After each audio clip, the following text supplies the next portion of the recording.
Amen. So, handa na po ba kayo? Handa na po ba kayo? Nakalagay po doon? Ready na po ba kayo for advancement for God's kingdom? Amen. So, eksakto po yung binigay ni Lord, ano? Sige po, manalangin po muna. Tayo po tayo. Aming dakilang Diyos Ama, salamat po dahil tunay nga kayo ang Diyos na hindi nagbabago. Panginoon, na kung saan patuloy na ipinaparanas nyo inyo pong pag-ibig, pagkalinga, Panginoon, sa bawat anak po ninyo. Lord, salamat dahil kayo po yung nagbibigay sa amin ng mga kalakasan at lalo po sa amin mga nanlulupaypay na katawan. But nandun, Panginoon, kayo po yung nagbibigay sa amin ng mga kakulangan po namin. Lord, sa gabing ito, sa unang taon, Panginoon, sa unang soaking, Father God, ng taon na ito, kami po ay tunay na nagagalak dahil patuloy, Panginoon, ay pinaparanas niyo yung presensya. Salamat, Panginoon, sa gabing ito. Holy Spirit, pangunahan niyo po kami at nandun, Panginoon, aming panalangin sa salita niyo po na aming maririnig.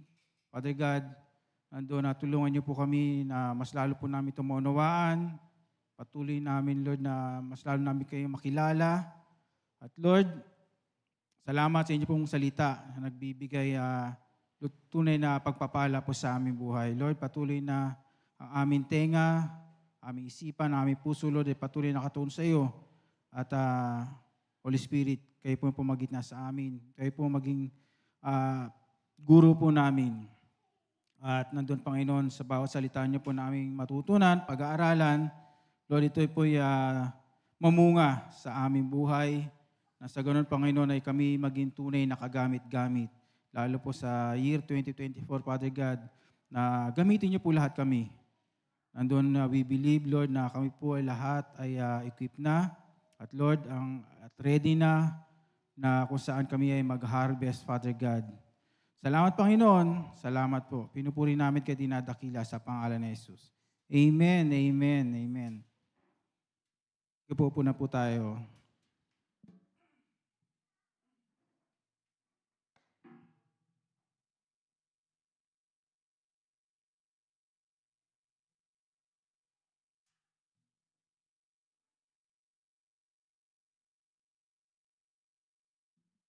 Babahagi ko po sa 1 Timothy. 1 Timothy. So yung pamagat po, yung title po ng aking fight. Ano yung pamagat? Nakalimutan ko na. Nandiyan po ba yung pamagat? Title? Fighting for the faith. Yan, tama, no? So, alam niyo po ito, eksaktong-eksakto. Kasi sa 2024, sabi doon, advancement for God's kingdom. So, alam naman natin na hindi makaka-advance yung salita ni Lord pag hindi tayo kikilos. Amen po ba? So, handa na po ba kayo? Handa na po ba kayo magpagamit sa Panginoon? Yung oras nyo, yung buhay nyo, hindi po madali, mahirap po. Okay lang?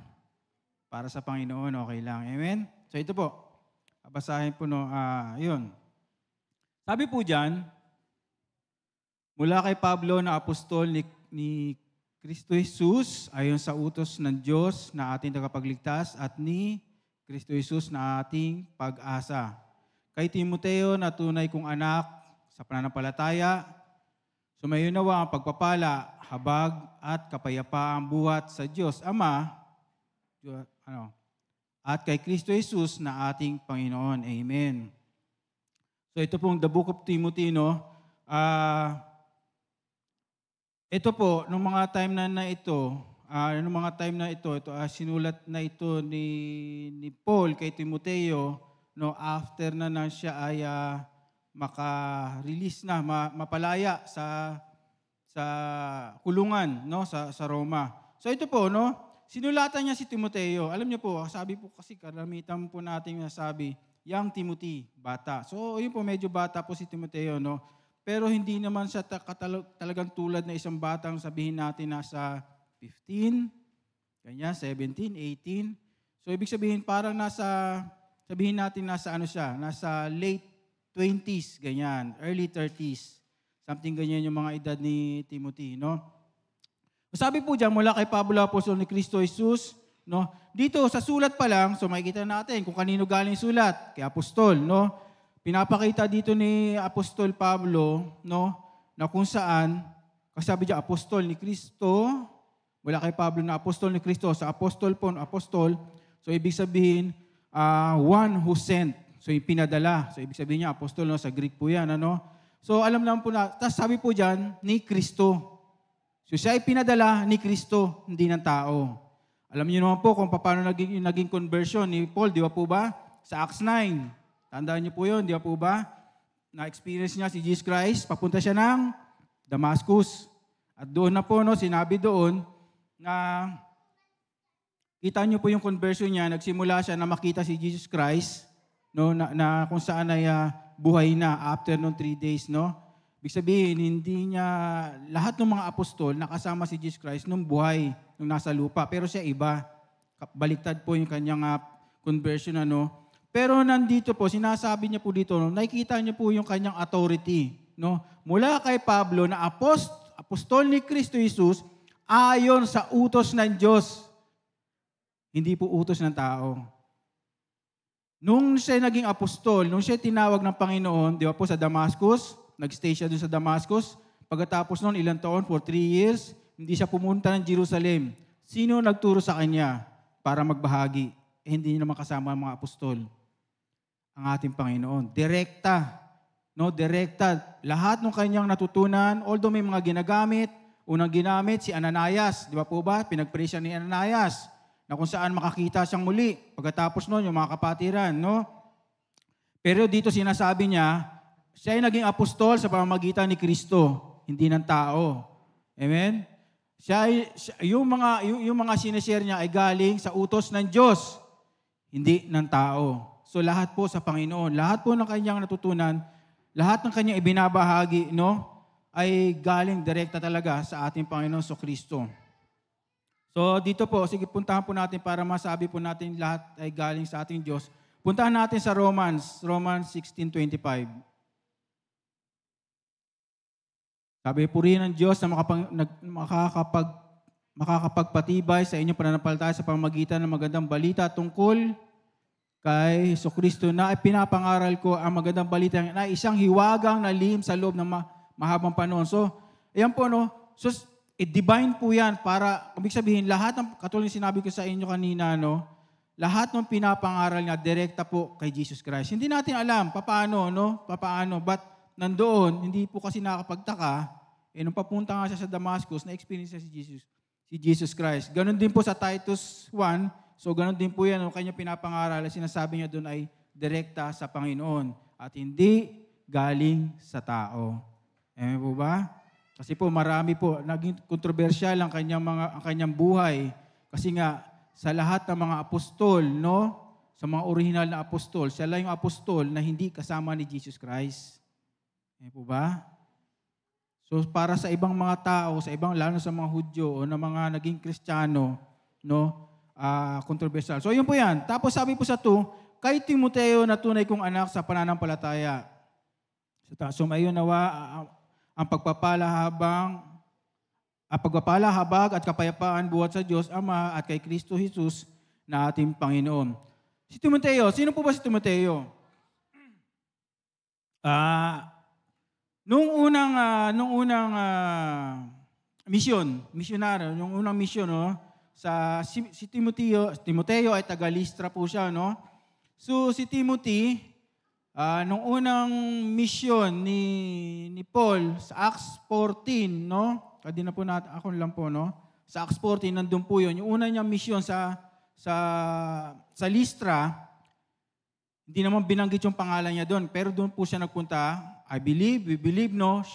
Nakikinig siya doon. Doon pala nag-umpisa. Kaya pagdating ng Acts 16, no? Doon na natin siya makikita. Sige, puntahan po natin sa Acts 16. Nandiyan po ba? Meron po. Dali po. Sige ako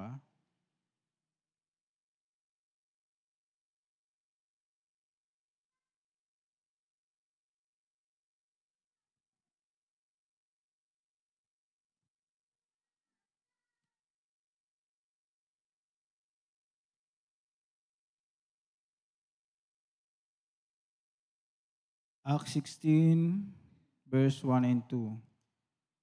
Sabi po dito, nagpunta rin si Pablo sa Derbe at Listra at may isang alagad doon na ang pangalan ay Timoteo, anak ng isang mananampalatayang Judea at ng isang Grego. So yun po, ang nanay niya isang Hudyo at ang tatay niya isang Grego. So yun po yan. Ayan po si Timoteo. So si Timoteo po, no, isa po siya sa mga, actually dalawa po yan, no. Isa po si Titus. No, although si Titus, yung unang mga naging nakasama ni Paul, no, sa pagbabahagi. But dito, pagdating na second missionary ni Paul, nakilala niya si Timoteo. Si Timoteo po, no, hindi po natin masasabi na kumbaga nag-instrument si Paul, o talaga nag-instrument si Paul, pero hindi siya direkta, no, na kung saan si Timoteo ay naging Kristiyano. Kaya sabi ko nga, no, maaari doon sa first mission ni Paul, no, sa Acts 14, sa Listra, ay maaaring nandun na nakikinig na si Timoteo ng mga panahon na yan, no? Si Timoteo po, no, sino po ba siya? Si Timoteo po, no, lagi po siyang kasama ni Paul na kung saan ay sa pagbabahagi. Pero malaking ano po, no, malaki ang naging katungkulan ni Paul sa pagsama niya ni Timoteo, pagsama niya kay Paul, ano. So si Timoteo po, siya yung mga pinapapunta pinapadala ni Paul doon sa mga lugar na kung saan ay hindi makakapunta o mga crucial na lugar na hindi nakakapunta si Paul. Babanggatin ko lang po, no. So halimbawa dito po sa Acts 17, yan sa Acts 18 and 19, sunod-sunod po yan hanggang 20. Sa Romans 16, yan po pinapadala ni Paul si Timoteo. So, sa Corinthians din po, 1 Corinthians, sa Thessalonians, ganyan. Tapos isa pong example, halimbawa puntahan po natin sa wala pa rin po, no? 1 Corinthians 4:7. Sa 1 Corinthians 4:7, pinadala po ni Paul si Timoteo kasi po hindi siya nandoon na may kadahilanan, may problema po na hindi siya makakapunta. So, pinadala niya doon si Timoteo para ibahagi po yung salita ng Panginoon. Ganon din later din po, no, si Paul nung nasa kulungan, pinadala niya rin si Timoteo sa Philippi, no? Sa Philippi, mabasa po natin yan sa Philippi, Philippians 2, chapter 2. At ganon din po, no, na sinabi niya si Paul na kung saan walang katulad si Paul sa mga alagad niya na kung tinuring niya na anak na kung saan ay lagi niyang kasama, nandun yung compassion ni Timoteo at yung pagtulong, ano. So sa pagiging close nila ni Paul at ni Timoteo, no, meron po dito sa New Testament, 6 times po na binanggit ang kanyang pangalan tsaka si Paul na magkasama sila.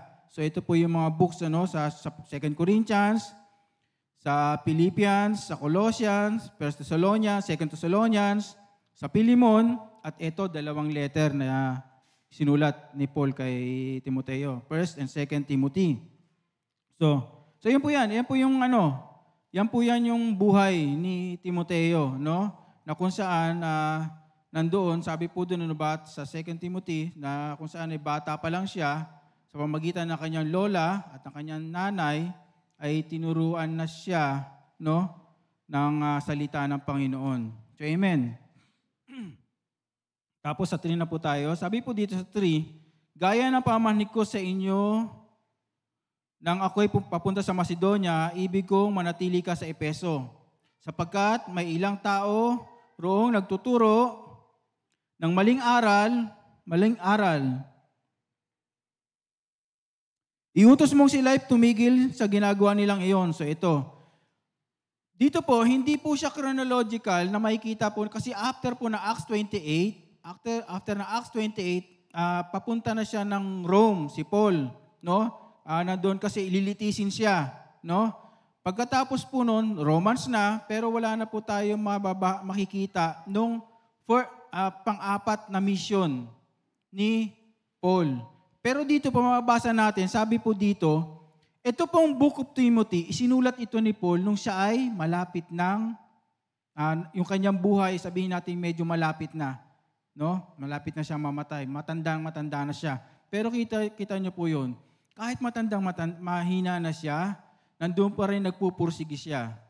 Kasi nung nakulong siya sa Rome at nakalabas siya, ito po yun, nagpunta siya ng, sabi niya dito, Macedonia. Pagpunta niya ng Macedonia, dumaan siya ng Crete. Sa Crete, iniwan niya si Titus. Yun po yun, kaya mayroon pong Titus. Ganun din. Yung sulat po ng 1 Timothy at saka ni Titus, halos si isa. Paalalahanan mo yung mga nagtuturo diyan kasi ito nga ng mga nangyari na balitaan niya, mga maling pagtuturo. Paalalahanan mo kung paano yung tamang pagpupuri.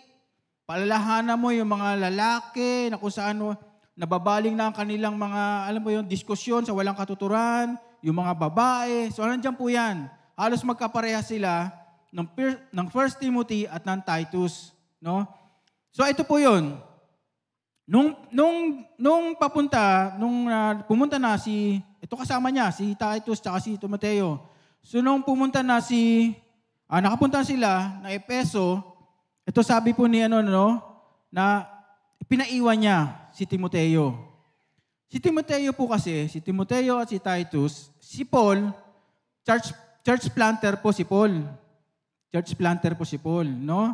Sa bawat iniiwanan ni Paul, siyempre, nagtatalaga siya doon ng mga pastor.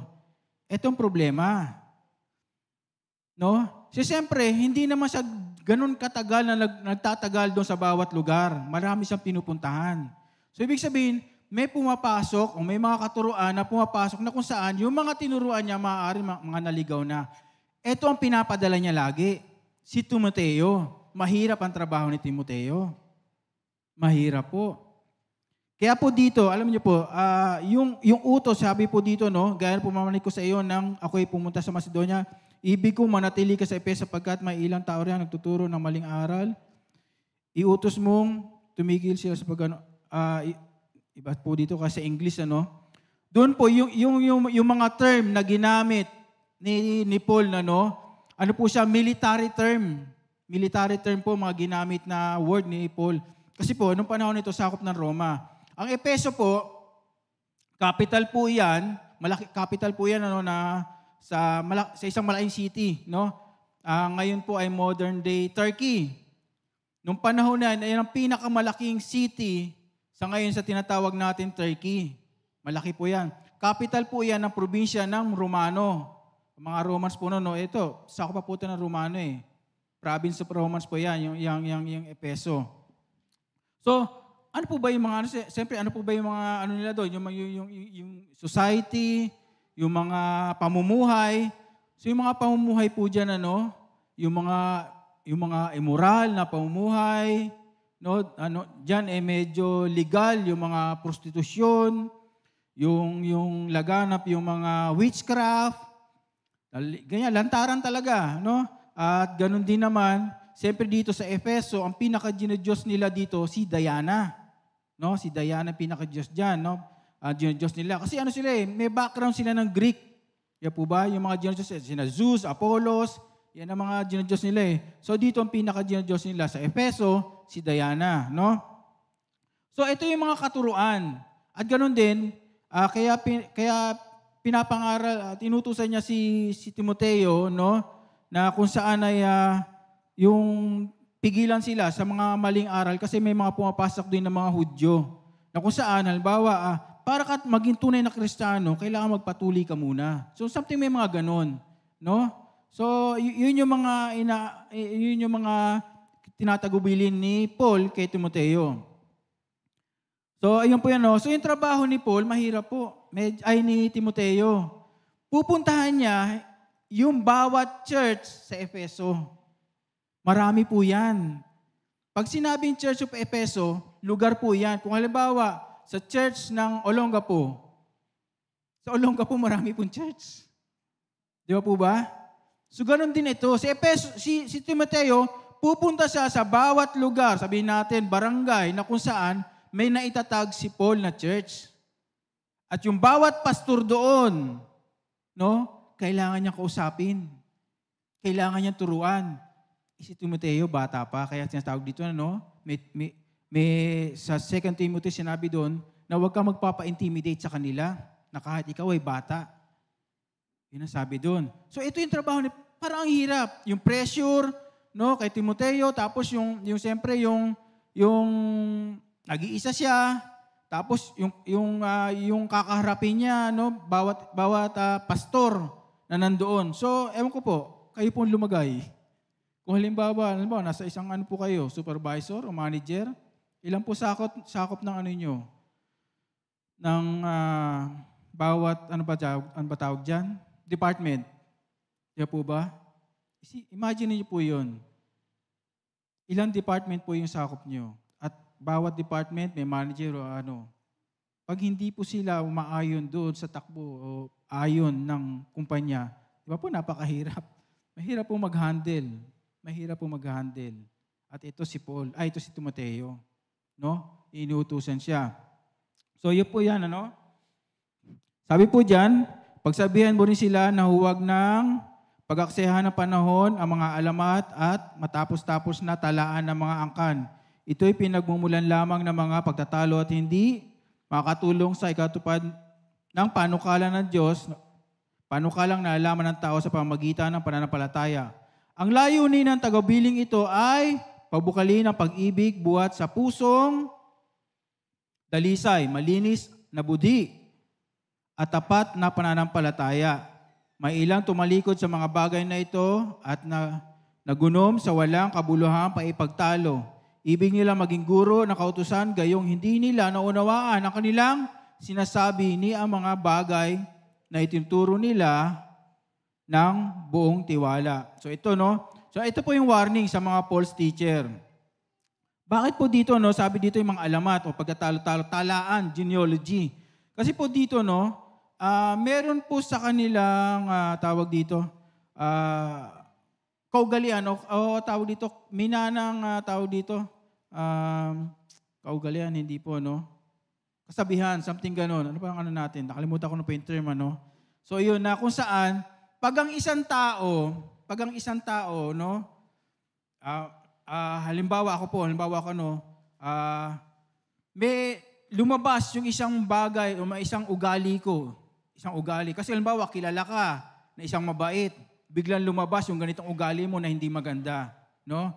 Ngayon, sasabihin nila, kaya naging ganyan kasi meron sa pamilya niya na ganito ang ugali. Alam niyo po, hindi po na, ilagay lang po natin saan natin, no? Siguro sa atin na lang, sa kasalukuyan. Kaya isang tao na may sakit sa puso.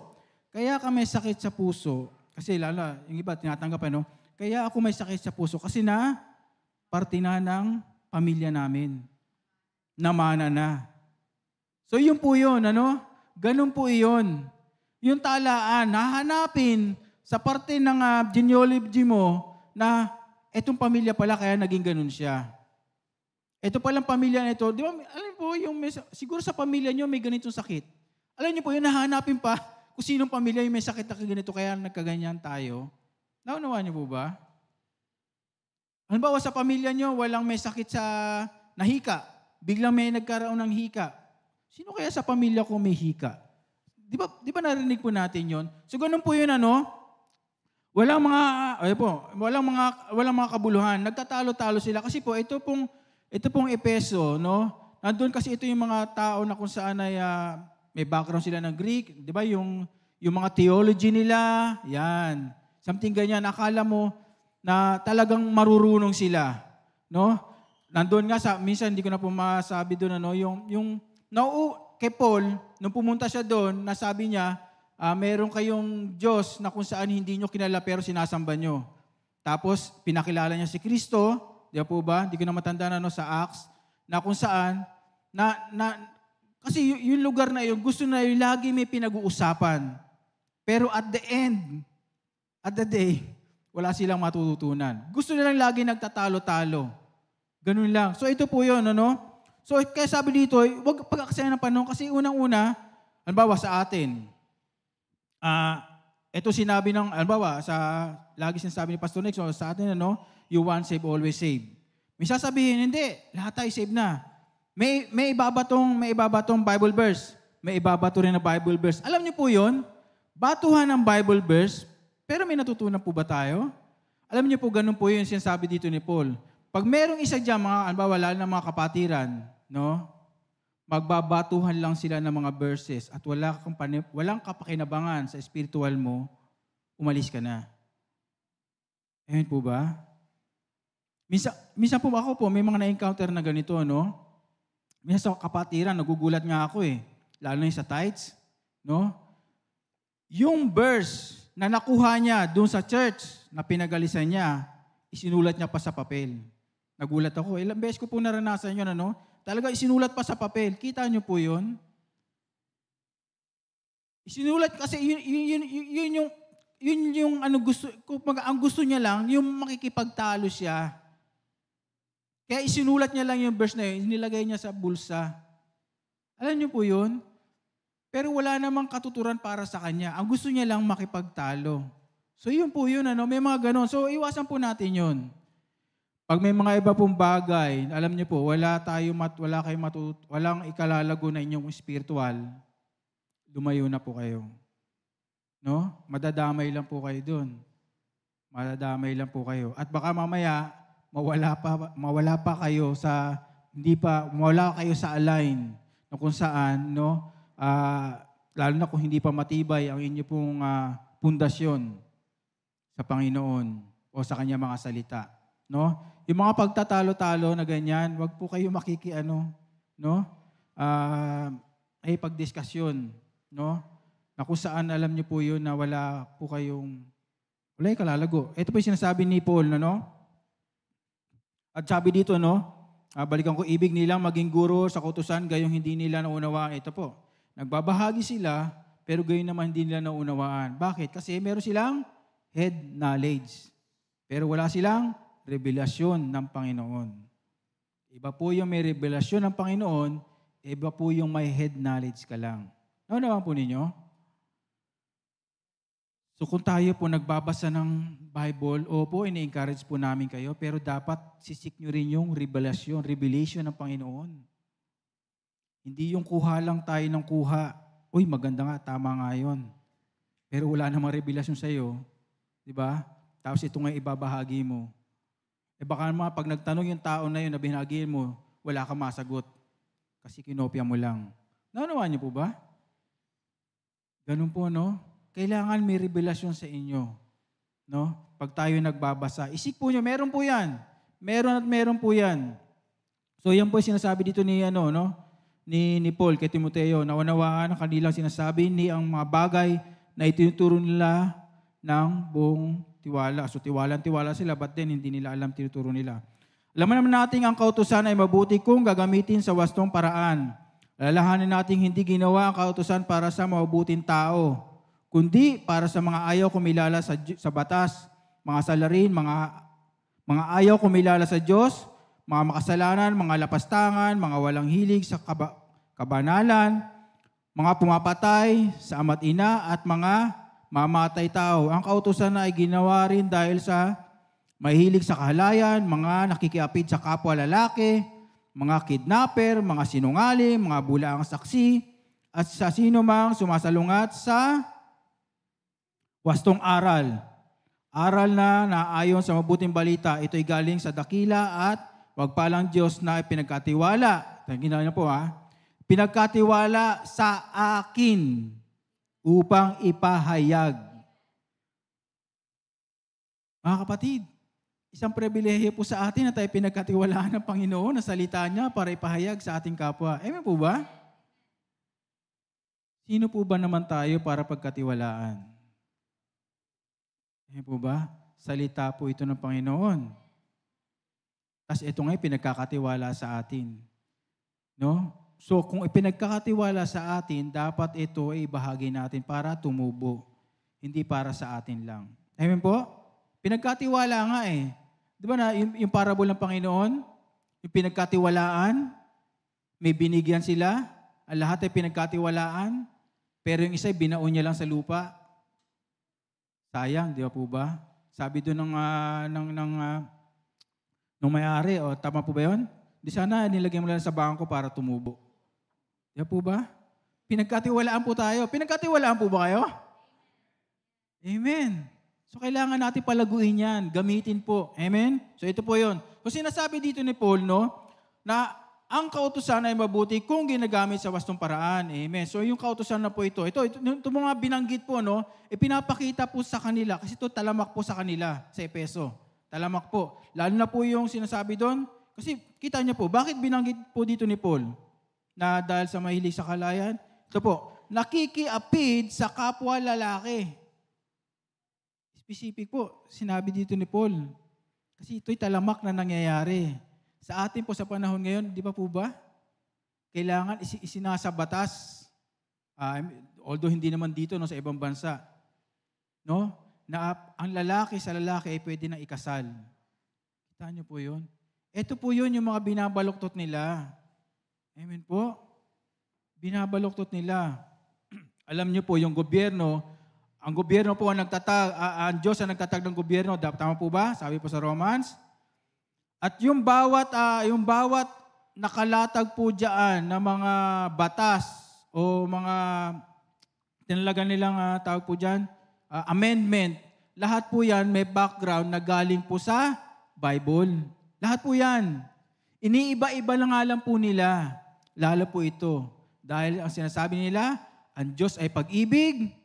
So, ang Diyos, lahat ng tao ay mahal ng Diyos. Tama. So, binabaluktot din nila na pantay-pantay para sa paningin ng Diyos ang tao. So, kahit sino, pwede niya mahalin kahit kapwa niya lalaki. At ito po ay more than 2,000 years ago na.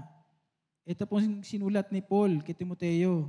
Sa ngayon, sa ibang bansa, lihitimo na pwede ikasal ang lalaki sa kapwa lalaki. At yung magkakasal pa, hindi na mahirap, ano? Talagang ginagamit pa yung salita ng Panginoon. Minsan, mga pare, minsan mga pastor pa, no? Grabe. Ito po yung sinasabi ni Paul kay Timoteo. Kaya sabi dito ni Paul, balikan ko lang po, no, nakalimutan ko. Sa 3, gaya ng pamamanhik ko sa iyo, so pamamanhik, no, pagsusumaamo kay Timoteo, na sa'yo nang ako'y pumunta sa Macedonia, ibig kong manatili ka, riyan sa Efeso. Kasi si Timoteo, no, gusto niya ng takasan.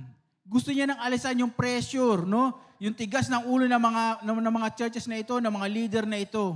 Gusto niya ng takasan. Kaya sabi ni Paul, manatili ka dyan at utusan mo sila, no? Mga kapatid, manatili po tayo.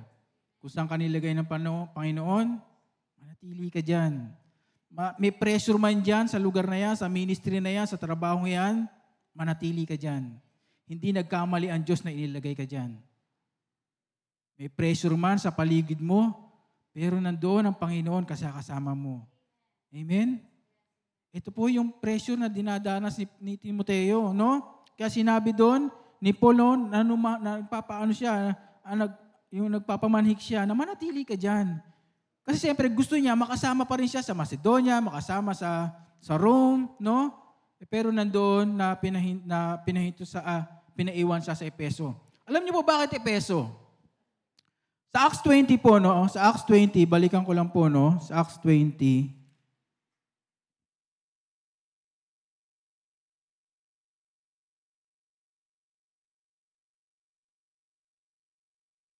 Acts 20.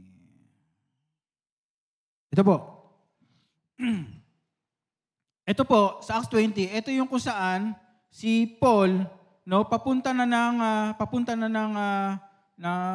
babalik ng Jerusalem, at doon sa Jerusalem maipagkita siya doon at doon sa mga kapwa niya apostol, pero nandoon nadadakpin siya at yun po yun. Kasi gusto niyang makarating ng Rome. So yun po yun, ano. Basahin ko na lang po, no. Mula sa Mileto, siya nagsugo sa Efeso. Ito po, nagpasugo siya. at ipinatawag ang matatanda na iglesia roon. Kita niyo po, sa Efeso, pinatawag niya lahat ng matatanda. Kasi maraming churches po doon sa Efeso. Pinatawag niya lahat ng matatanda na, at ito po, pagdating nila ay kanyang sinabi, alalahanin niyo kung paano ko ginugol ang buong panahong ipinamalagi ko sa inyo mula ng unang araw na ako'y tumutong sa Asia. Buong pakumbaba ako naglingkod sa Panginoon at lumuluha nagtiis ng maraming pagsubok dahil sa mga pagtatangka sa mga Hudyo. Hindi ako nagmimay na magsabi sa inyo ng anumang ikabubuti ninyo sa aking pagtuturo at nangangaral sa inyo, maging sa hayagan at sa bahay-bahay. Kita niyo po yon. Pinangaral ko na maging sa mga Hudyo at sa mga Grego na dapat nilang talikdan ang kanilang mga kasalanan at manumbalik sa Diyos at manalig sa ating Panginoon Jesucristo. Ngayon, sa utos ng Espiritu, kita niyo po lagi, sa utos ng Espiritu, sa utos ng Diyos, pinalaging binabanggit ni Paul. Ngayon, sa utos ng Espiritu, so ibig sabihin, hindi siya kumikilos ng sarili niyang karunungan o kagustuhan. Hindi siya kumikilos ng may nagsasabi sa kanya. Ng panahon noon, na Pedro, na John, hindi, kumikilos siya ayon sa Espiritu, ayon sa Diyos.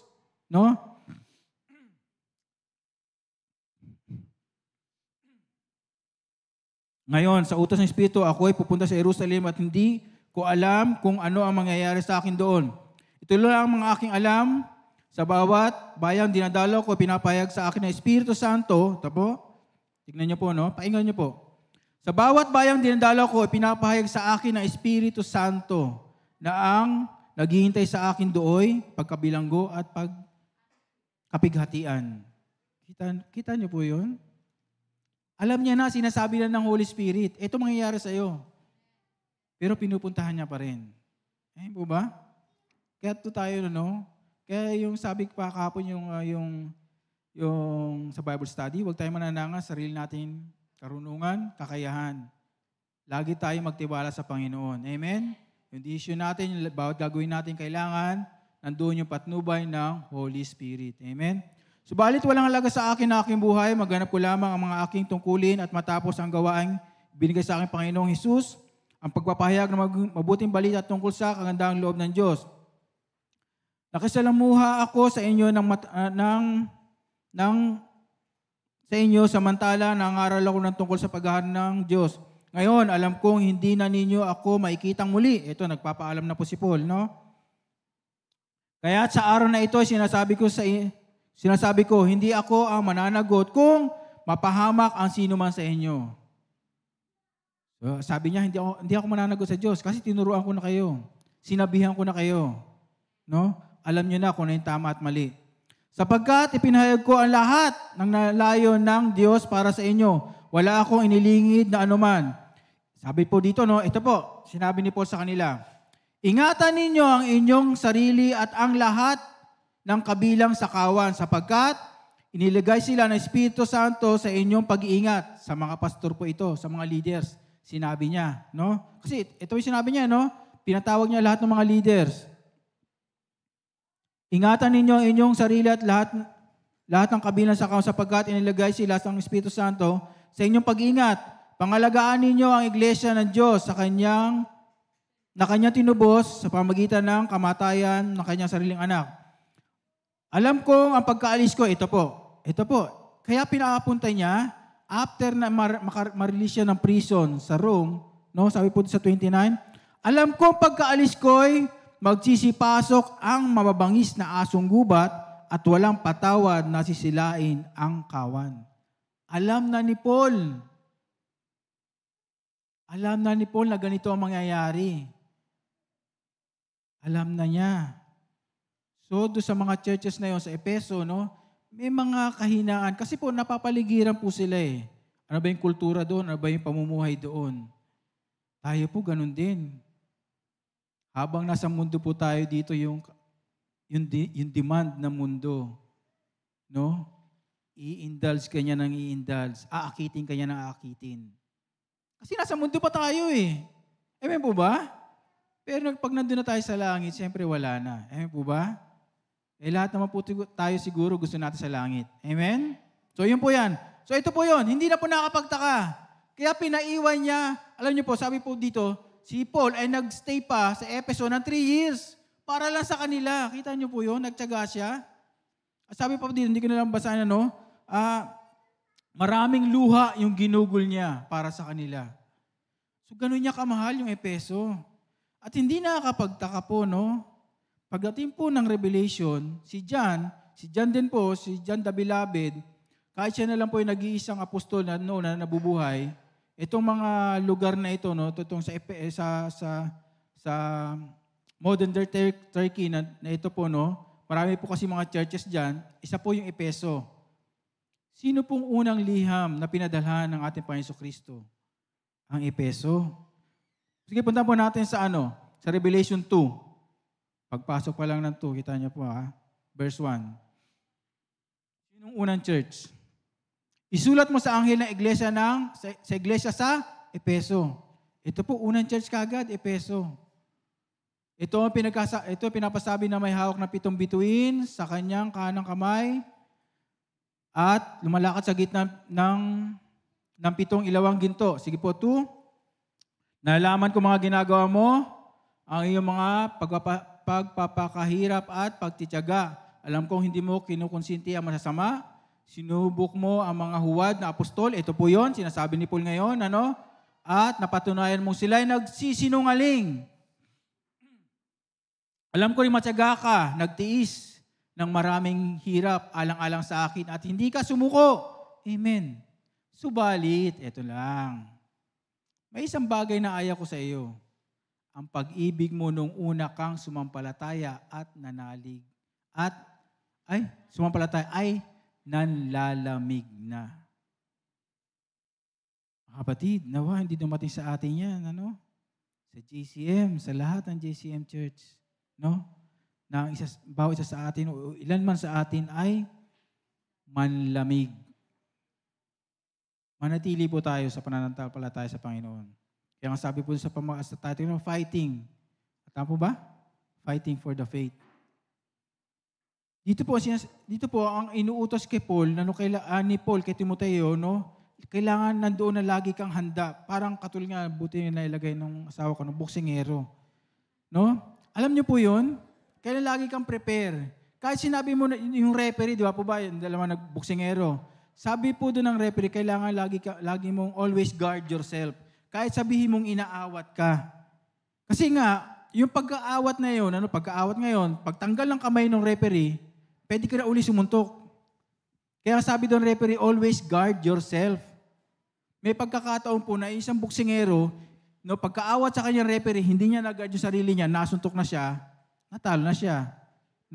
May mga ganun pangyayari po. So yun po yung sinasabi dito na ito po yung pinapahiwatig ni Paul, kay Timoteo.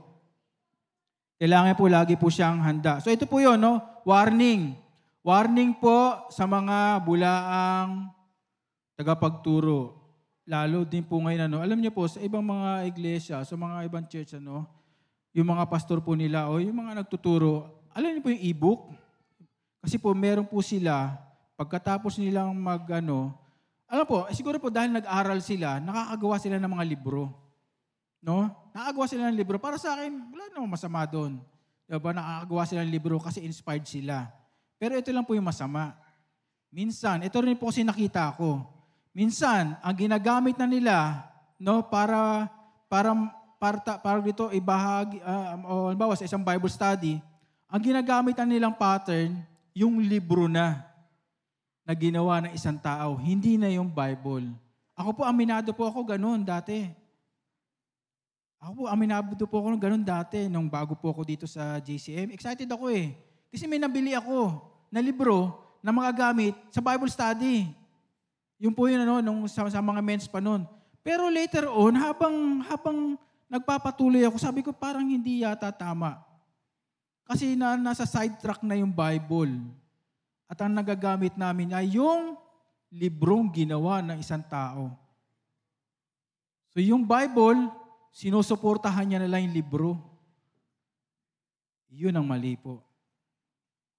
Kaya po ngayon, ang dami mga libro na ginagawa, Minsan sa e-book o minsan marami po mga kilala ngayon, no? Mga kilala na kung saan yumaman po sila sa paggagawa po ng mga libro. Ayun po ba? Kaya nga po mag-ingat din po kayo sa mga pinapanood nyo. Mag-ingat po kayo. No? Lalo na po kapag hindi po kayo, alam niyo po yun, lalo na pag dumating na sa punto yung pinapanood nyo, pinapakinggan nyo, dumating na sa punto na parang may doubt na, bakit ganun? Parang tama yung sinasabi niya. Hindi mali yung sinabi ni pastor. Ayan na. Diyan na papasok yan. At ngayon, maghahanap ka na. Maaari, kung mahilig ka magbasa, tama nga, no? Kasi ito rin sinabi doon sa isang libro. Ito rin sinabi ng isang tao na gumawa ng libro. Hindi ka na bumasa sa Bible. Kapatid, malaya po kayo, lalo po sa technology natin. No? Pero dapat maging maingat din po kayo. Naunawaan niyo po ba? Ito po yung sinasabi ni Paul. Napagdugtong-dugtong niyo po ba? Bago siya umalis ng Epeso, pinatawag niya ang mga matatanda, yung mga leader. Kasi sinabi niya, ganito ang mangyayari. Nakulong siya ng Rome, nakalaya, bumalik siya, at yun nga nangyari. Kaya pinaiwan niya si Timoteo doon sa Epeso. Si Titus, pinaiwan niya sa Crete. Kung babasahin niyo po yung Titus, halos parehas po yan. At saka yung 1 Timothy, ganyan po yung problema. At sa atin din po sa church, I believe na kaya po kami, hindi po kami, alam niyo po yun, yung sabihin natin sa mga leaders, sa mga pastors, yung value po namin, yung value po. Minsan nga po, nakita ko po yung value, yung kahalagahan ng isang, kung sino yung nakasakay doon sa isang sasakyan. Naikumpara ko lang, nakita ko lang. Kasi may nakita po ako, ang ganda ng sasakyan niya, ang ganda ng sasakyan. Tapos, naikumpara ko lang ako, tsaka si Pastor Mario, no? Yung value ng sasakyan.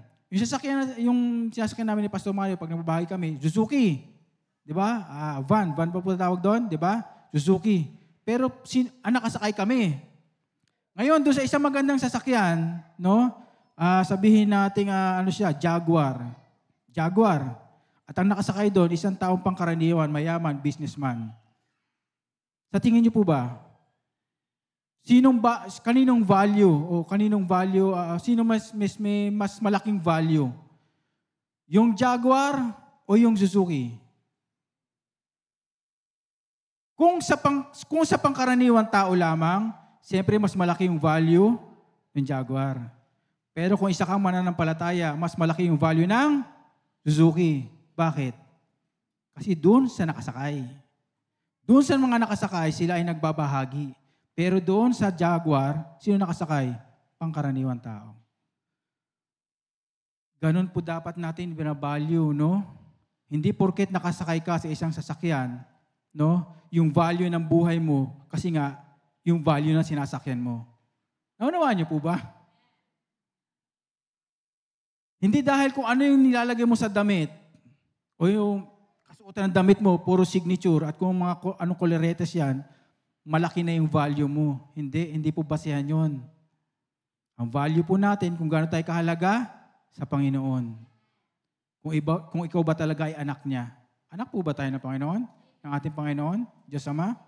Amen. So yung value po natin ay hindi kung ano yung ating sinasakyan o yung ating mga sinusuot. Ayan po ba?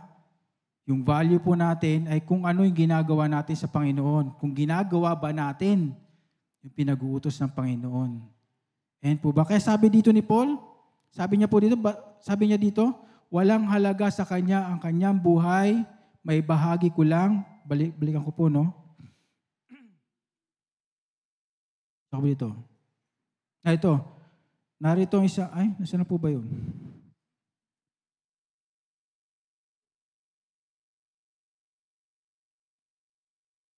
Kalimutan ko na. Ito po mahirap din pag wala po akong notes. Sorry. Acts 20 pala yun. Sorry. Acts 20:24. Sorry. Yan, tandaan ko na. Ano sabi ni Paul? Subalit walang halaga sa akin ang aking buhay. Magawa ko lamang ang aking tungkulin at matapos ang gawaing Sige po, ibinigay sa akin ng Panginoong Hesus. Yun, ang pagpapahayag ng magandang balita tungkol sa kagandahan loob ng Diyos para sa tao. Amen. So yun po yun. Sige, balik na po tayo sa 1 Timothy 12. Amen. 1 Timothy chapter 1, verse 12. Sabi po dyan, nagpapasalamat ako kay Kristo Jesus na aking Panginoon na nagbigay sa akin ng lakas para sa gawaing ito. Sapagkat ako'y minarapat niya at hinirang na maging lingkod. Hinirang niya ako upang maglingkod sa Kanya, bagamat noong una'y nagsalita ako ng laban sa Kanya, bukod dito inusi ko siya nilait. Sa kabila nito'y kinabagan ako ng Diyos sapagkat hindi ko nalalaman ng aking ginagawa noong hindi pa ako naniniwala sa Kanya. Iginawad sa akin ng Panginoon ng Kanyang masaganang pagpapala, kalakip ng pananampalataya at pag-ibig na nasa atin dahil sa pakipag-isa kay Kristo Jesus. Narito ang isang katotohanan dapat tanggapin. Tanggapit paniwalaan ng lahat. Si Kristo Jesus ay naparito sa libutan upang iligtas ang makasalanan at ako ang pinakamasama sa lahat. Ngunit kinahabagan ako ng Diyos upang sa nangyari sa akin ay pinakita ni Kristo Jesus kung gaano siya katyaga at maging halimbawa ito sa mga nanalig sa Kanya at pagkalooban ng buhay na walang hanggan. Purihin at dakilain magpakilampaman ang isang Diyos, haring walang hanggan, walang kamatayan at di nakikita. Amen. So ito po, sinasabi ni Paul di po dito, no? Papasalamat kasi nga po, sa kabila ng kanyang pag-uusig, no, sa Acts 8 hanggang 9, di ba po ba? Sa pag-uusig niya sa mga Kristiyano, nandoon nahabag sa kanyang Panginoon. Dito po, hindi po pinapakita o hindi siya parang ipinagmamayabang ni Paul na sinabi niya dito na,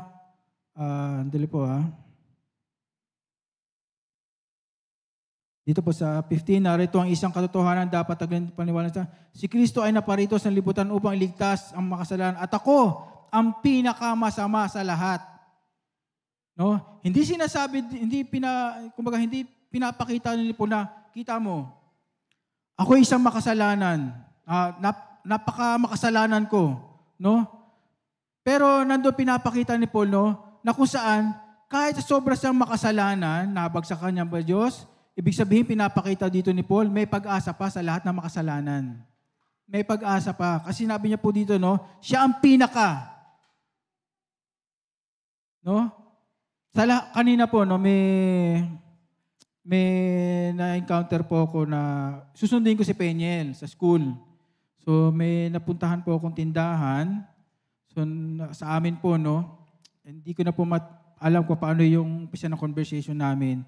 So, nalaman niya, na-discern niya, pastor ako. Kasi may pinaserox ako, no?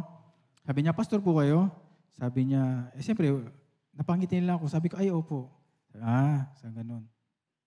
May pinaserox po kasi ako sa Bible, no? Tapos sabi niya, kasi para po kasi ako nasusunog nung hinipo ko yung Bible, eh.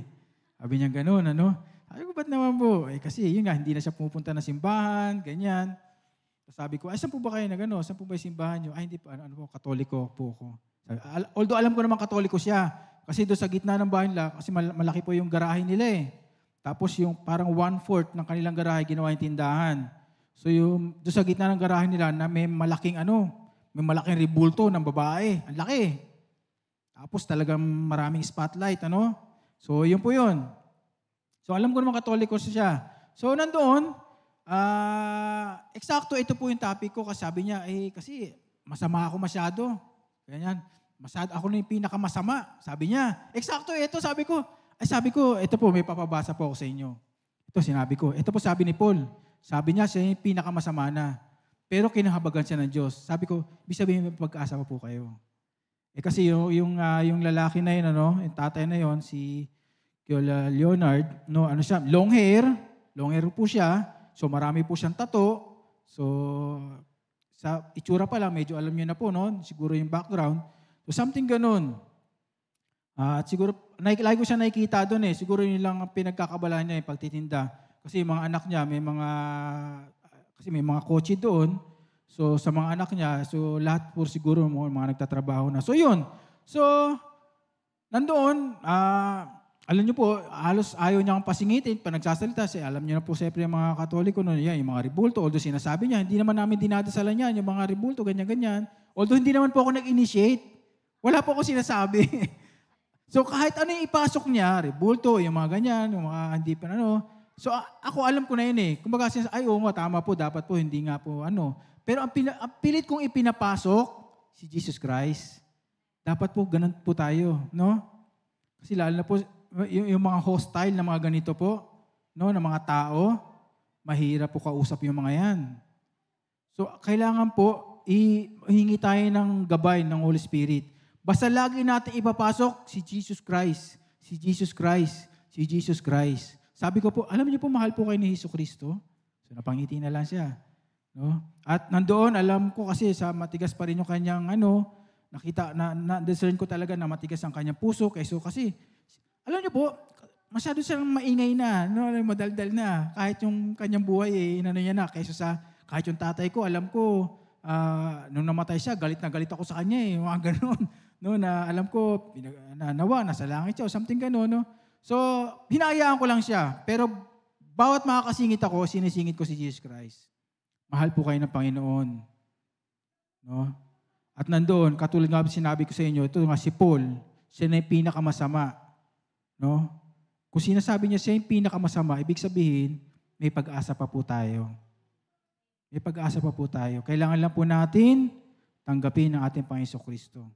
Hindi, kilala ko na siya eh. Tama po. Maganda po yan, kilala niyo na po siya. Pero ito lang po yung tanong, kilala po ba kayo? Yan. Kaya sabi po ng Panginoon, hindi lahat ng tumatawag sa Kanya, Panginoon ay makapasok sa kaharian ng Diyos. No? So yun. So yung mga ganun lang. At nandoon, tapos ayan, may bumili. Tapos sabi ko, sige po, pagpa-pray ko lang po kayo sandali. Sige, okay na po, Pastor, kahit hindi niyo na ako. Pwede niyo naman na ipag-pray kahit na wala ako eh. Sabi niya, kahit na naglalakad kayo, sabi ko, ay hindi po, sige, gusto ko po, mailehan ko kayo. Sabi niya, sige, bahala po kayo. So, pumasok sa loob. Alam niyo po yun, habang nasa loob siya, papasalamat sa Panginoon, sabi, Lord, thank you kasi naranasan ko yung maghintay. Kasi ganyan ang ginagawa ko noon, pinaghihintay ko yung mga kapatiran na kung saan ay, alam niyo po, nagtiyaga sa akin. So, naghintay ako doon. Naghintay kahit nasabi ko, naku, sigurado si Peña yung naghihintay na. No? So lumabas siya, siyempre, no choice na siya, lalabas pa rin siya. So yun, pinag-pray ko na. Pinag-pray ko kahit nandun yung may mga bumibili. So pinag-pray ko siya. So yun, ganun. Pinag-pray ko siya na, siyempre, yun na nandun na mangusap sa kanya si Lord. No? At madadaanan ko pa rin naman siya. So ganun. So pagdating ko na school, yung anak ko naghihintay na sa akin, siya na lang pala naiwan sa room. No? At medyo nakasimangot na. So para hindi magalit yung aking anak, binili ko ng ice cream. Amen. Para hindi magalit. So, yun. So, kita niyo po yun. No?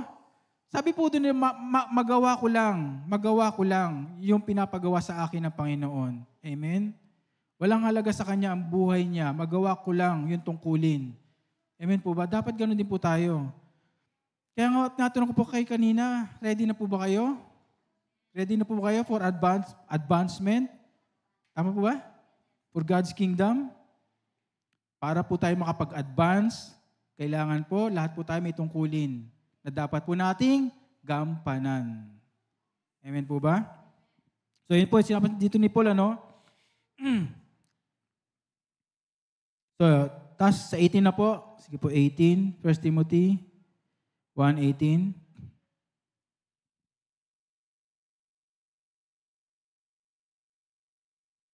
Po, Timoteo, anak ko, ang mga bagay na ito ay tinagubilin ko sa iyo ayon sa malao ng inihula sa iyo. Ang hula nawang ito ang magpasigla sa iyo sa iyong pakikipaglaban. Amen. So ito po. Dito po, no, nagsusuumamo na po si Paul para kay Timoteo. No? Na kung saan maging matatag siya, magpakatibay siya. Si Paul po, ng mga panahon nito, katulad po sinabi ko sa inyo, no, si Paul po, ng mga panahon nito ay malapit na po siyang, nung kanyang buhay. no? Kumbaga talagang matandang-matanda na si Paul. So, nandoon. So, ito po yung mga protege niya, yung iiwanan niya, nakasunod sa kanya. Si Timoteo, si Titus, no? Yan yung mga yan. At kami rin po, tatanda po kami at manghihina. Sino po susunod sa amin? Di ba po ba? Kaya dito po, habang po kayo nandito po, may mga tinitrain, di ba po ba? Kung saan nandoon na para po may susunod na henerasyon. Kahit po yung mga bata na yan, sa murang edad po nila, tinuturuan po sila. Kasi ito po yung pinapahiwatig ni Paul. Malapit na siyang mamatay, malapit na siyang mawala dahil mahina na siya. Kaya nandoon na pinapamanhik niya na kay Timoteo, tinatagubili ko sa iyo ayon sa malaon ng inihula. So dito po, no, inihula kasi po saan po ba yun? Si Timoteo po, nung bago po siya,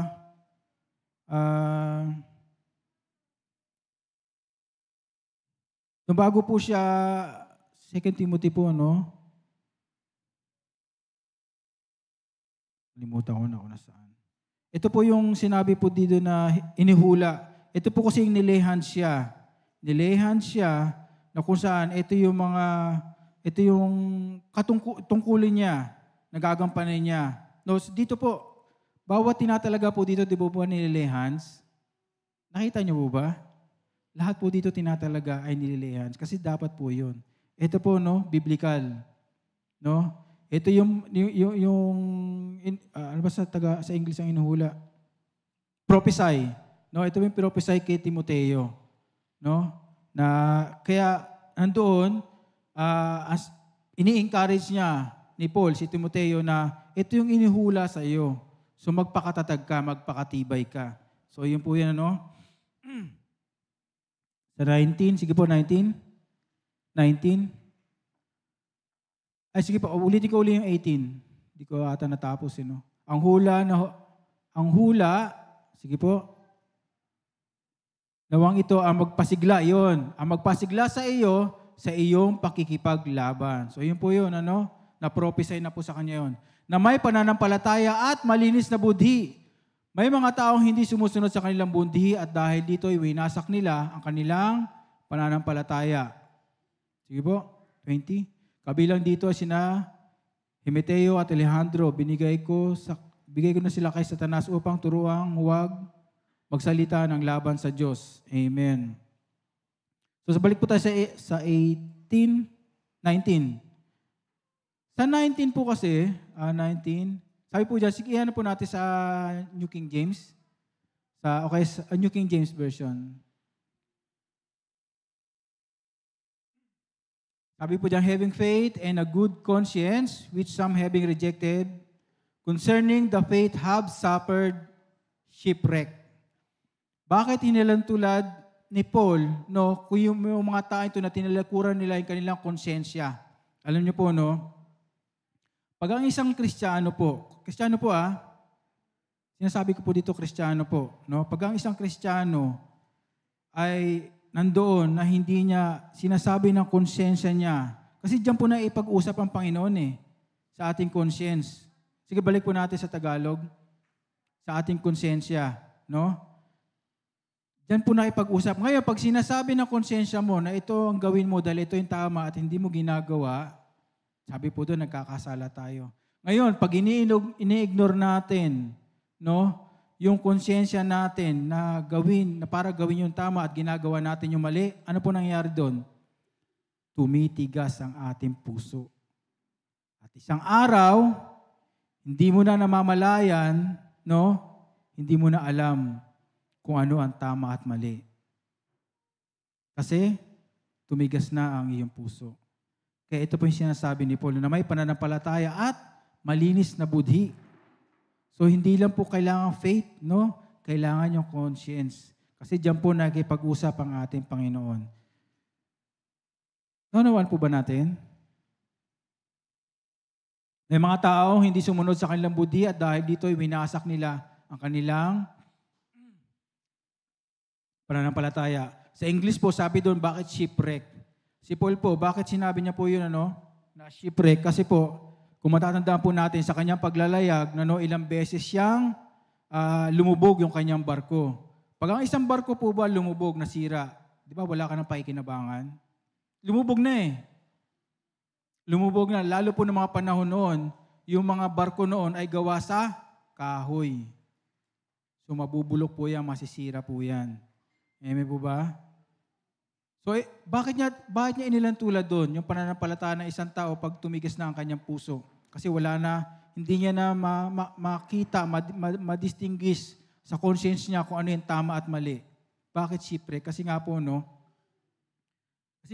yun, pag tumigas na yung ating puso, hindi na tayo makakapag-isip ng tama at hindi na natin kayang gawin yung pinapag-utos ng Panginoon. At nawa, tayo po, nawa po, huwag tumigas ang ating puso. Manatili pa rin clear yung ating konsyensya. So nandun pahalagahan po natin, yung ating pananampalataya. At sabi po dyan sa 20, tama ba?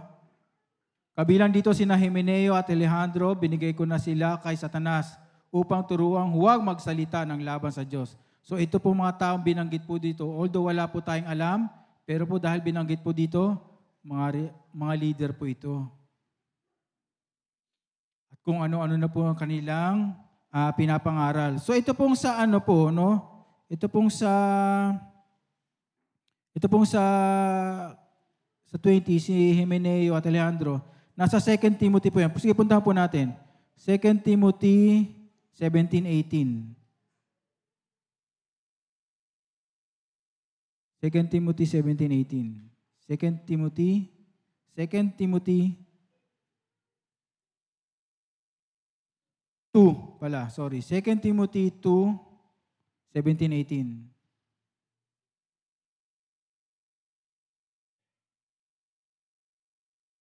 Sabi po dyan, ang mga aral nila, ang mga aral nila ay parang cancer na kumakalat sa katawan. Kabilang sa mga taong ito sina Himeneo at Fileto. So ito po yan, yung binanggit dyan kanina sa 1 Timothy. Kita niyo po yun? Yung mga aral nila ay parang cancer. Tama po yan. Tama po. Pag dito sa church, may nakapasok po dito. Isang cancer po yan. Kumakalat. At kailangan po yung cancer na yan, mawala po yan. Ngayon po, sabi po dun balik po tayo sa 20. Ngayon po, dahil ito yung mga religious leader, binigay ko na sila kay Satanas upang turuang huwag magsalita ng laban sa Diyos. Bakit binigay kay Satanas? Kung babalikan po natin sa 1 Corinthians 5, ganyan din po sinabi ni Paul. 1 Corinthians 5:5.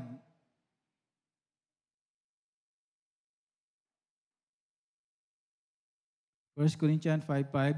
Sabi po dito, ito po yung isang lalaki na kung saan ay parang naipagtalik po ata sa kapwa niya, pamilya, something ganon. Hindi ganon pumunta. Pero parang ito po yun, Ibigay ninyo kay Satanas ang taong iyan upang mapahamak ang kanyang katawan at nang maligtas ang kanyang espiritu sa araw ng Panginoon.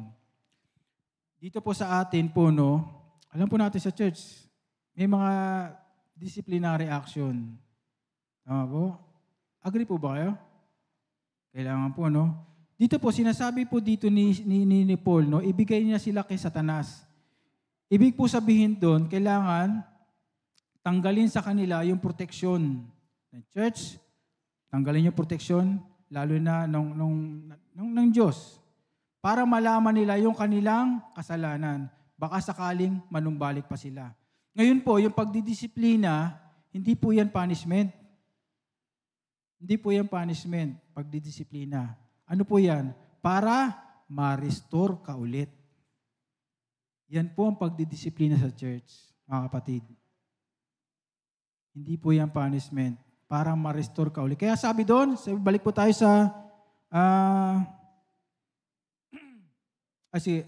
yun po, At na maligtas ang kanyang espiritu sa araw ng Panginoon. Kita niyo po yun? Ibinigay kay Satanas, tapos ngayon maliligtas sa araw ng Panginoon. So, ganun po. So, tayo po, sa church po, andyan po yan, kasama po yan, Lalo po ng panahon yan, laganap. Kaya nga po, ini-encourage ni Paul si Timoteo, nandoon yung pressure sa kanya dahil lalo na isa pang bata, sabihin natin young, no? Pero hindi na young pagdating sa spiritual. Kasi po, yung kanyang mentor, kanyang guro ay si Paul. At lahat ng kanyang tinuturo noon ni Paul ay galing sa Panginoon. Wala pong nagturo sa kanya, ni apostol o sino man. Ang ating Panginoon Jesucristo lang. Mismo, direkta, direct, divine. Kaya naman, si Paul, no, ini-encourage niya, magpakatibay ka, magpakatatag ka. Manatili ka dyan. Manatili ka sa posisyon na yan. Manatili ka sa lugar na yan. Manatili ka sa ministry yan. Manatili ka sa church na yan.